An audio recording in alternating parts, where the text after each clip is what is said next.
August 20th, 1968. Richard Nixon was in his study at his apartment on Fifth Avenue in New York when the phone rang. It was just after 10 p.m., and he had been reviewing briefing papers for his presidential campaign.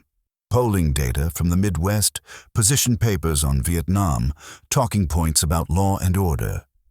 The election was less than 3 months away, and Nixon was leading Hubert Humphrey in most polls, but not by enough to feel comfortable.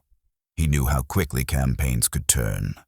The phone was his private line, the number known only to a handful of close advisors. He picked it up immediately. "Dick, it's Henry." The voice was Henry Kissinger's, the Harvard professor who had been serving as an informal foreign policy advisor to the campaign. Kissinger's accent, thick, German, unmistakable, made him sound even more urgent than usual. "The Soviets have invaded Czechoslovakia. Tanks are rolling into Prague right now." Nixon sat up straight in his chair, his hand tightening on the phone. "When?" "It started a few hours ago. Soviet forces, along with troops from Poland, East Germany, Hungary, and Bulgaria. Hundreds of thousands of soldiers, thousands of tanks. They've occupied Prague, they're surrounding government buildings, they're taking control of the airports and radio stations. It's a full-scale military invasion." For a moment, Nixon said nothing. He simply sat there, processing the information, his mind already racing through the implications. Strategic, political, electoral. "What's Johnson doing?" he asked finally, referring to President Lyndon Johnson, the lame duck Democrat who still had 5 months left in office. "Nothing yet," Kissinger said. "The White House is still gathering information, but what can he do? Czechoslovakia is in the Soviet sphere of influence. We're not going to go to war over Prague." "No," Nixon agreed quietly. "We're not going to war, but this changes everything, Henry. This changes the entire dynamic of the campaign, of American foreign policy, of the Cold War itself." After hanging up with Kissinger, Nixon stood and walked to the window of his study. Outside, Fifth Avenue stretched away into the Manhattan night. Lights, traffic, the endless energy of New York City. Everything looked normal, ordinary, unchanged. But Nixon knew that across the Atlantic, in the heart of Europe, Soviet tanks were crushing the Prague Spring, ending Czechoslovakia's brief experiment with socialism with a human face. He had been following the situation in Czechoslovakia closely for months. Everyone had. The whole world had watched as Alexander Dubček, the new Communist Party leader in Czechoslovakia, had tried to reform the rigid Soviet-style system, introducing freedom of speech, freedom of the press, freedom of assembly. Dubček had called it socialism with a human face, and for a few brief months in the spring and summer of 1968, it had seemed possible that a communist country could liberalize without abandoning communism entirely. The Prague Spring had captured the world's imagination. Western journalists had flocked to Prague, reporting on the extraordinary scene of a communist society opening up, of people speaking freely, of newspapers criticizing the government without being shut down, of hope replacing fear. But Nixon, ever the realist, had never believed it would last. He knew the Soviets too well. He knew they would never tolerate a truly independent, truly democratic communist state in Eastern Europe. It would set a dangerous precedent, would encourage reform movements in other Warsaw Pact countries, would undermine the entire structure of Soviet control over Eastern Europe. And now, as he had predicted, the Soviets had acted. They had sent in the tanks. Nixon walked back to his desk and picked up the phone again. He dialed a number from memory. John Mitchell, his campaign manager and closest political advisor. "John, it's Dick. Have you heard about Czechoslovakia?" "Just now," Mitchell's voice came through, gravelly and calm as always. "The networks are starting to report it. CBS just broke in with a special report." "We need to respond," Nixon said. "I need to make a statement. This is exactly the kind of moment that can define a campaign." "What are you thinking?" Mitchell asked. Nixon leaned back in his chair, his mind already composing the statement he would make. "I'm thinking that this proves everything I've been saying about the Soviets. That détente is fine, that negotiation is necessary, but that we can never forget what kind of regime we're dealing with. That the Soviets respect only strength, not weakness. That American military power is what keeps the peace, not wishful thinking about Soviet goodwill." He paused. "And I'm thinking that this makes Humphrey's position impossible. He's tied to Johnson's foreign policy. He can't criticize the administration without looking disloyal, but he also can't defend a policy that just watched Soviet tanks roll into Prague without doing anything. He's trapped, John, and we need to exploit that." "Carefully," Mitchell cautioned. "You don't want to look like you're playing politics with a crisis. You need to look presidential, statesmanlike, like you're thinking about America's interests, not about the election." "Of course," Nixon said.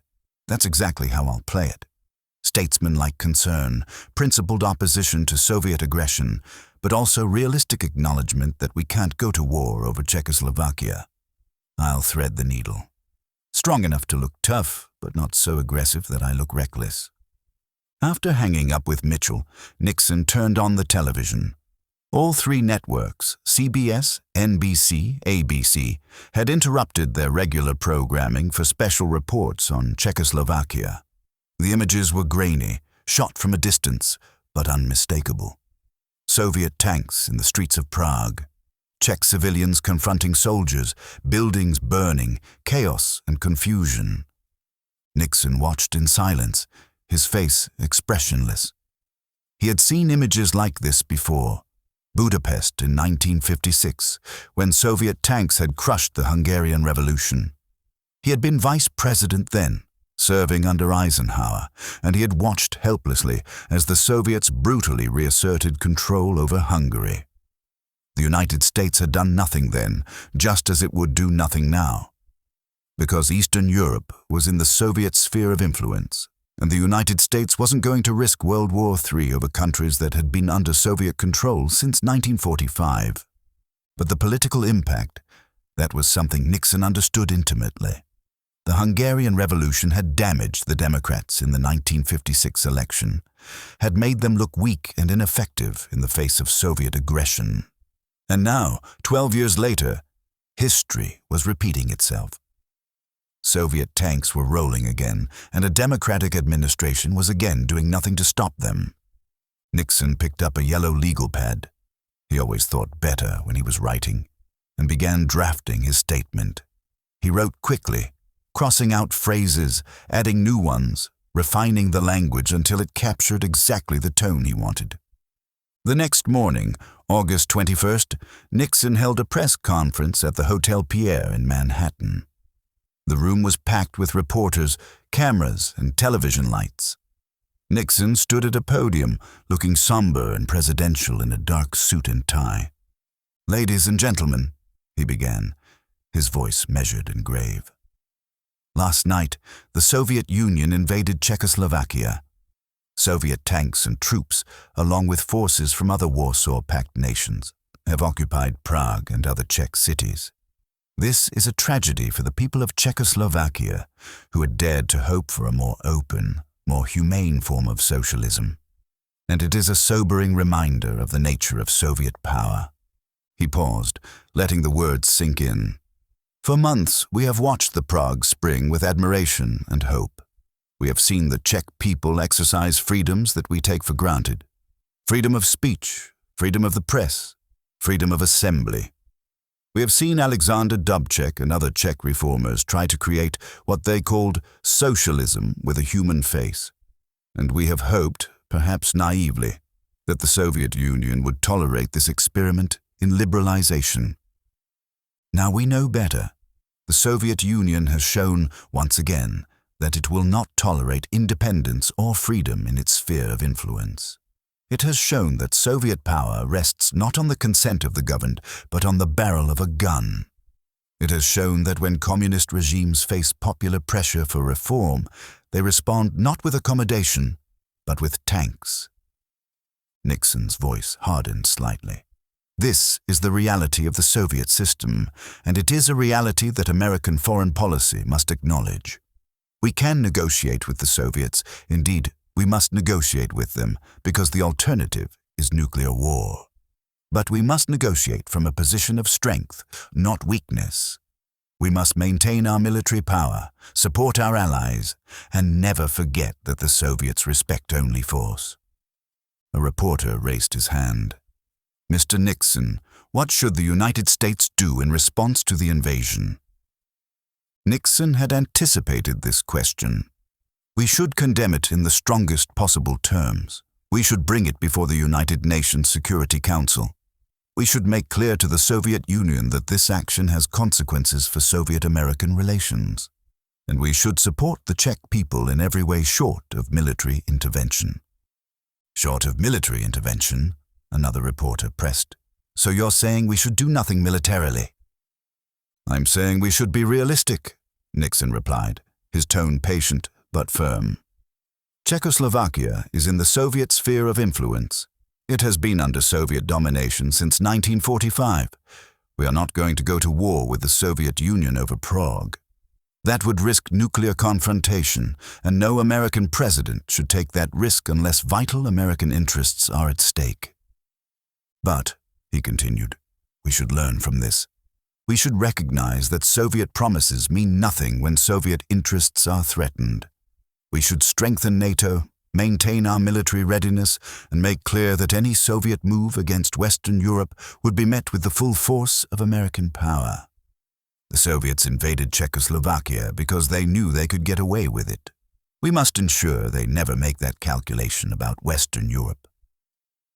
The press conference continued for another 30 minutes, with Nixon carefully balancing toughness and realism, condemnation and pragmatism. He criticized the Johnson administration for being too optimistic about Soviet intentions, but he didn't directly blame Johnson for the invasion. He positioned himself as the candidate who understood the Soviets, who wouldn't be naive about their nature, but who also wouldn't be reckless in confronting them. Later that day, back in his study, Nixon met with his key advisors, Mitchell, Kissinger, and H.R. Haldeman, his chief of staff. How did it play? Nixon asked immediately. Very well, Haldeman said. The networks all covered it live. The initial reaction is positive. You looked presidential. You sounded tough, but not crazy. The contrast with Humphrey is stark. Speaking of Humphrey, Mitchell said, he's in a terrible position. He gave a statement this morning, but it was weak, equivocal. He can't really criticize Johnson's policy, but he also can't defend it. He's paralyzed. Nixon nodded with satisfaction. This is exactly what we needed. Foreign policy is now front and center, and it's our issue. Humphrey is tied to Johnson's failures, Vietnam, the Soviet invasion of Czechoslovakia, the general sense that America is losing control of events. And I'm the alternative. Experienced, tough, realistic. Kissinger spoke up, his voice thoughtful. There's a larger point here, Dick. This invasion proves that the Soviet system is fundamentally brittle. They can't tolerate even modest reforms, even within a communist framework. Dubček wasn't trying to overthrow communism. He was trying to make it more humane, more responsive to popular will. And the Soviets crushed him for it. What's your point, Henry? Nixon asked. My point is that the Soviet empire is weaker than it looks. It's held together by force, not by genuine loyalty or ideological commitment. The Czech people didn't rise up against communism. They just wanted it to be less oppressive, and the Soviets couldn't even tolerate that. It suggests that the entire Eastern European empire is fragile, that it could collapse if Soviet military power ever weakens. Nixon leaned back in his chair, considering this. So you're saying that in the long run, this invasion is a sign of Soviet weakness, not strength? Exactly, Kissinger said. Strong systems can tolerate dissent, can accommodate reform. Weak systems have to crush any deviation from the party line. The Soviets look powerful because they have tanks in Prague. But they needed those tanks because they couldn't maintain control any other way. That's not strength. That's desperation. Nixon was silent for a moment, then nodded slowly. That's good, Henry.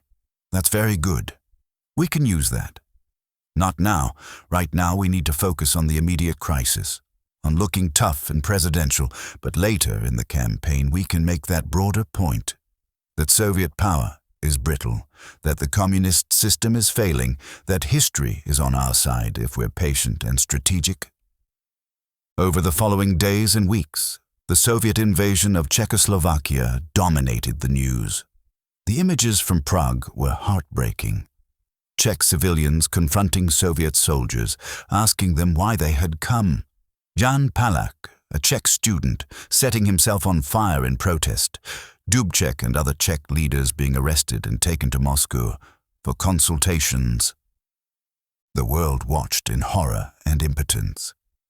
The United Nations Security Council held emergency sessions, but the Soviet Union vetoed any meaningful action. Western European leaders condemned the invasion but took no concrete steps to punish the Soviets. The United States, bogged down in Vietnam and facing domestic turmoil, issued strong statements but nothing more. And through it all, Nixon used the crisis to strengthen his campaign. He gave speeches about the need for American strength, about the dangers of naivety in dealing with the Soviets, about the importance of maintaining military readiness. He contrasted his experience in foreign policy with Humphrey's, his realism with what he called the Democrats' wishful thinking. The invasion helped Nixon in another way, too. It divided the Democratic Party. The anti-war left, which had been growing in strength throughout 1968, was appalled by the Soviet action. Many of them had harbored illusions about communist regimes, had believed that socialism could be democratic and humane. The Prague Spring had seemed to prove them right, and now Soviet tanks had proved them wrong. Some on the left tried to maintain that the Soviet Union wasn't real socialism, that true socialism would be democratic. But the argument rang hollow. The Soviet Union was the most powerful communist state in the world, the model that other communist countries followed, and it had just crushed a reform movement within its own sphere of influence. Nixon watched this division within the Democratic Party with satisfaction. The anti-war movement was in disarray, its moral authority undermined by Soviet brutality. Humphrey was trapped between the anti-war left and the pro-defense establishment, and Nixon was positioned perfectly in the middle, tough on the Soviets, but not calling for military intervention, critical of democratic weakness, but not advocating reckless confrontation. In his private moments, though, Nixon felt something beyond political calculation. He felt genuine anger at what the Soviets had done, genuine sympathy for the Czech people, and genuine frustration at American impotence. One evening in early September, he was having dinner with Pat, his wife, at their apartment. They rarely discussed politics at home. Pat found the whole business distasteful, and Nixon used their private time as an escape from the pressures of the campaign. But tonight, the television was on in the background, showing more footage from Prague. Pat looked at the screen and said quietly, "Those poor people. They just wanted a little freedom, and look what happened to them." Nixon looked at the screen, at the images of Soviet tanks, and checked despair. "I know," he said, "and there's nothing we can do about it. Nothing meaningful anyway. We can condemn it, we can make speeches, but we can't actually help them." "Why not?" Pat asked. "We're supposed to be the most powerful country in the world. Why can't we do something?" "Because Czechoslovakia is in their sphere of influence," Nixon said. "Because we agreed at Yalta in 1945 that Eastern Europe would be under Soviet control. Because if we intervened militarily, it could start World War III. Because sometimes, in international relations, you have to accept things you can't change." Pat was quiet for a moment. Then she said, "That must be hard for you, watching this happen and not being able to stop it." Nixon nodded. "It is, but it's also clarifying. It reminds me what's at stake in this election. If I win, if I become president, I'll have to deal with the Soviets. I'll have to negotiate with the same people who sent tanks into Prague.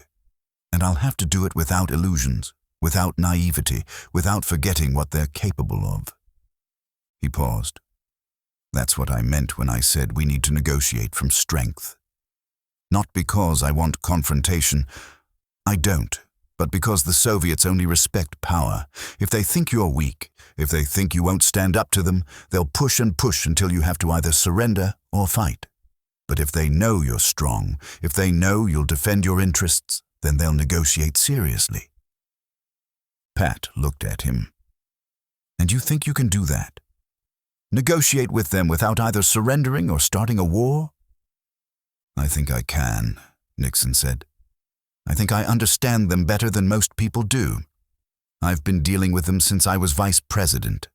I know how they think, how they operate, and I think I can find a way to coexist with them without either appeasement or apocalypse."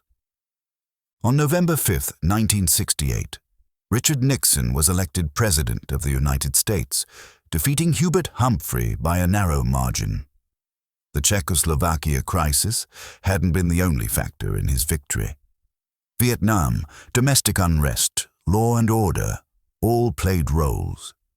But the invasion of Prague had helped crystallize the sense that the Democrats had lost control of foreign policy, that America needed stronger, more realistic leadership. In his victory speech that night, Nixon made no direct reference to Czechoslovakia, but in his private thoughts, he remembered the images of Soviet tanks in Prague, remembered the helplessness he had felt watching a people's hope being crushed, remembered his determination to ensure that American weakness would never again invite Soviet aggression. Years later, after he had become president, after he had opened relations with China and pursued détente with the Soviet Union, after Watergate had destroyed his presidency and forced his resignation, Nixon would sometimes reflect on that moment in August 1968 when he had watched the Prague Spring die. "I learned something important from the Czech crisis," he told an interviewer in the 1980s. "I learned that the Soviet system was fundamentally oppressive, that it couldn't tolerate even modest reforms, that it ruled through fear rather than consent. And I learned that American foreign policy had to be based on that reality, not on wishful thinking about Soviet evolution or reform. But I also learned," he continued, "that we couldn't simply confront the Soviets everywhere, all the time. That we had to be selective, had to defend vital interests while accepting that we couldn't control everything. Czechoslovakia was tragic, but it wasn't worth World War III. That's a hard truth, but it's a truth nonetheless." The interviewer asked, "Do you think your response to the Czech crisis was right? Just condemning it, but not doing anything?" Nixon was quiet for a long moment. Then he said, "What else could we have done? Send troops? Risk nuclear war? For a country that had been under Soviet control for 23 years? No, we did what we could do. We condemned it. We used it to strengthen NATO. We made clear that Western Europe was different, that we would defend our actual allies. But Czechoslovakia itself? We couldn't save it. And pretending we could would have been dishonest and dangerous. But," he added, his voice softening slightly, "I've never forgotten those images. Czech civilians standing in front of Soviet tanks, asking the soldiers why they had come. Young people who had tasted freedom for a few months, then watched it taken away. Dubček, who had tried to create something better and was crushed for it. I never forgot. And when I became president, when I pursued détente with the Soviets, I never forgot what kind of regime I was dealing with." The Prague Spring and its violent suppression became one of the defining moments of the Cold War. It ended any illusions about the Soviet Union reforming from within. It demonstrated that the Soviet Empire was held together by force, not consent. And it set the stage for the next 2 decades of Cold War competition, a competition that would eventually end with the collapse of the Soviet system in 1991. For Nixon personally, the Czech crisis was a formative moment in his path to the presidency. It allowed him to demonstrate foreign policy expertise, to position himself as tough but realistic, to exploit democratic divisions. And it reinforced his belief that American foreign policy had to be based on strength and realism, not on idealism or wishful thinking. When Soviet tanks rolled into Prague in August 1968, Richard Nixon was just a candidate for president, watching from his apartment in New York. But he understood immediately what it meant. For Czechoslovakia, for the Cold War, for American politics, and for his own political future. And when he said, in that press conference the next morning, that the invasion was a sobering reminder of the nature of Soviet power, he wasn't just making a campaign statement. He was articulating a worldview that would shape his presidency and American foreign policy for years to come. A worldview forged in that moment when he watched Soviet tanks crush the Prague Spring and understood that in the Cold War, hope was not a strategy, only power was.